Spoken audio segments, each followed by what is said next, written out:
Hello everyone, this is Sujeet Kumar Jha और इस video में हम लोग सीखने वाले हैं पाथफाइंडर का क्वेश्चन नंबर 7। इस क्वेश्चन को मैं न्यूमेरिकली थ्योरेटिकली पूरा कॉन्सेप्ट सिखाते हुए बताने वाला हूं और इस क्वेश्चन में एक तरीके से कॉन्सेप्ट का यूज है जिसका आप नाम दे सकते हैं स्लो कॉलिजन। ओके, तो देखते हैं क्या है इस क्वेश्चन में। सबसे पहले मैं आपको क्वेश्चन समझा देता हूं, उसके बाद हम लोग इस क्वेश्चन के सॉल्यूशन पे चलेंगे। इस क्वेश्चन को मैं दो मेथड से आपको बताने जा रहा हूं। चलिए फिर सबसे पहले क्वेश्चन समझ लेते हैं। देखिए यहाँ पे एक प्लैंक है जिस पे एक छोटा सा ब्लॉक रखा हुआ है और ये जो ब्लॉक है, इस प्लैंक और ब्लॉक के बीच में रफनेस है, सरफेस स्मूथ नहीं है, लेकिन ये जो प्लैंक जिस सरफेस पे रखा हुआ है वो एक स्मूथ सरफेस है। ओके, और इस ब्लॉक को एक इम्पल्स प्रोवाइड किया गया जिसके कारण ये ब्लॉक मूव कर रहा है और चूंकि सरफेस रफ है इस कारण से ये प्लैंक भी साथ साथ इसके मूव करने लगा। ओके, इस क्वेश्चन में पूछा जा रहा है कि एवरेज पावर लॉस क्या होगा। एवरेज पावर लॉस क्या होगा, ये क्वेश्चन में पूछा जा रहा है। तो सबसे पहला पॉइंट ये है कि आप जो पावर लॉस कैलकुलेट करते हैं, पावर एवरेज पावर का जो वैल्यू होता है ये change in kinetic energy by time, जो टाइम में ये काइनेटिक एनर्जी में चेंज आया है, ये टाइम है ये, और चेंज इन काइनेटिक एनर्जी और टाइम का जो रेशियो है that is called power, average power dissipation.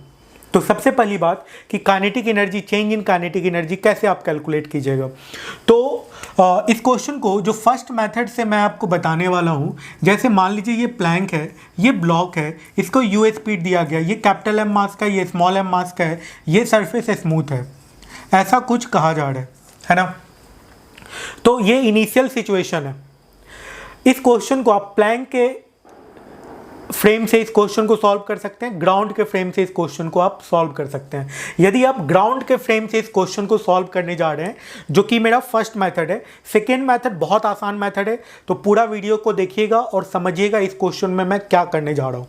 तो फर्स्ट जो मेथड है इसमें क्या होगा, ये ब्लॉक इस तरीके से मूव करेगा और एक ऐसा सिचुएशन आएगा, एक ऐसा मोमेंट ऑफ टाइम आएगा जब ये जो प्लैंक है और ये जो ब्लॉक है ये दोनों सेम वेलोसिटी से मूव करने लगा। ऐसा क्यों होगा, क्योंकि ये सरफेस स्मूथ है, ये सरफेस इस सिस्टम पे हॉरिजॉन्टल डायरेक्शन में कोई फोर्स नहीं लगाएगा, जिस कारण से ये सिस्टम का, ये ब्लॉक, ये प्लैंक का जो सिस्टम है इसका मोमेंटम कंजर्व रहेगा। तो आप ये v वेलोसिटी, जो फाइनल v वेलोसिटी है, ये आप कैलकुलेट कर सकते हैं कैसे, कंजर्वेशन ऑफ लीनियर मोमेंटम से। तो कर लेते हैं और v का वैल्यू कैलकुलेट करते हैं। तो इनिशियल मोमेंटम ये था भाई, ठीक है, और फाइनल मोमेंटम क्या है, फाइनल मोमेंटम है mv प्लस कैपिटल mv। तो v का वैल्यू मिल गया आपको mu by capital m plus small m, ठीक है। तो चेंज इन काइनेटिक एनर्जी आपको कैलकुलेट करना है। तो initial kinetic energy, final kinetic energy minus initial kinetic energy, यही चेंज इन काइनेटिक एनर्जी है। Initial kinetic energy half mu square है, final kinetic energy half capital M plus small m into we square है, minus initial kinetic energy कितना है, half mu square, यही loss of kinetic energy है।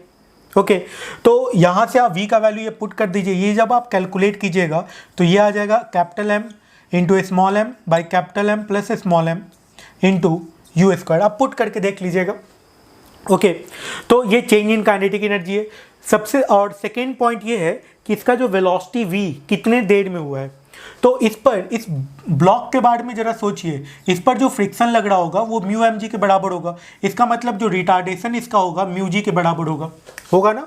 Mu M G इस पर friction force, retardation, friction provide करेगा, तो mu G जो हो गया इसका रिटार्डेशन हो गया।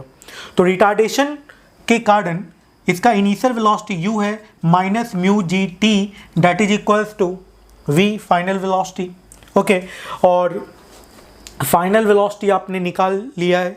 यहाँ से आप टाइम कैलकुलेट कर लीजिए, ठीक है। तो टाइम का जो वैल्यू है ये कितने के बराबर आएगा, तो ये आ जाएगा कैपिटल mu, आप पुट कर लीजिएगा, v को इस तरफ लेके आ जाइएगा, capital mu by capital m plus small m by mu g के बराबर आएगा। ओके, तो टाइम का वैल्यू ये आएगा। आप म्यू जी टी को इधर लेके चले जाइएगा, v को इधर लेके आइएगा, ये पुट कर दीजिएगा, ये कैलकुलेट कीजिएगा, तो ये टाइम आएगा। तो यहाँ से आपको टाइम का वैल्यू मिल जाएगा और चेंज इन काइनेटिक एनर्जी भी मिल गया। ओके, तो यहाँ से आपको पता चला कि टाइम जो लैप्स होगा, टाइम जो होगा इस सिचुएशन से इस सिचुएशन में आने में जो टाइम जो लगेगा, that will be equals to capital M u by capital M plus small m, और चेंज इन काइनेटिक एनर्जी जो है ये आ गया है half capital M into small m by capital M into small m into u square, ये आ गया है। तो यहाँ से दोनों को डिवाइड करके आप हीट लॉस कैलकुलेट कर लीजिए।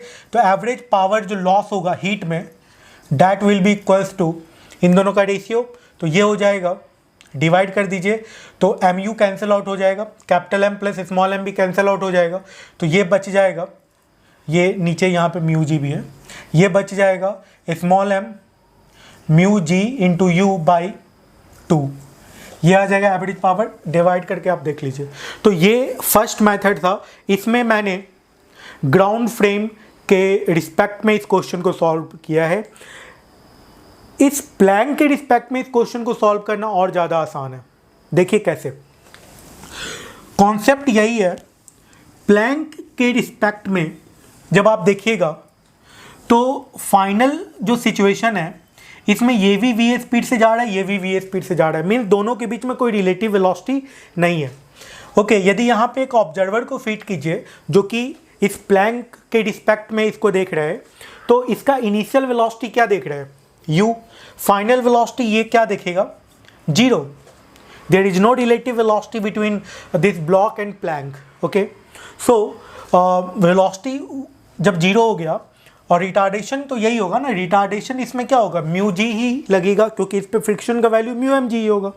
ओके, तो टाइम कितना लगेगा वेलोसिटी 0 होने में, तो u minus mu g t that is equals to 0, तो t का वैल्यू मिल गया u by mu g. Okay, ये टाइम ये कौन देख रहा है, ये देख रहा है। ओके, इसको दिखेगा इतने देर में ये जो है रेस्ट में आ चुका है, मीन्स इस प्लैंक का और इस ब्लॉक का वेलोसिटी सेम हो चुका है। ओके, अब इनिशियल काइनेटिक एनर्जी इसने क्या देखा था, हाफ एम यू स्क्वायर देखा था। तो इनिशियल काइनेटिक एनर्जी जो है ये कितने के बराबर हो गया बताइए, ये हो गया इनिशियल काइनेटिक एनर्जी जो है ये हो गया हाफ एम यू स्क्वायर के बराबर, और ये क्या देख रहा है, फाइनल काइनेटिक एनर्जी ये क्या देख रहा है बताइए, ये 0 देख रहा है। Means change in kinetic energy, इसके रिस्पेक्ट में जो चेंज इन काइनेटिक एनर्जी होगा that will be equals to half m u square minus में, और टाइम कितना लग गया भाई, डेल्टा टी कितने के बराबर हो गया, यू बाई म्यू जी के बराबर। निगेटिव काइनेटिक एनर्जी का मतलब हो रहा है यहाँ पे हीट लॉस हुआ है, work done by friction negative होगा, है ना, इस कारण से निगेटिव आया है। ओके, पिछले वाले केस में भी निगेटिव ही होगा यदि आप उसको मैग्नीट्यूड नहीं लीजिएगा, तो मैंने मैग्नीट्यूड लेकर के बनाया है पिछले मेथड से। तो आप इसको डिवाइड कर दीजिए और पावर लॉस कैलकुलेट कर लीजिए, ये देखेगा ये पावर लॉस हो रहा है जो, ठीक है।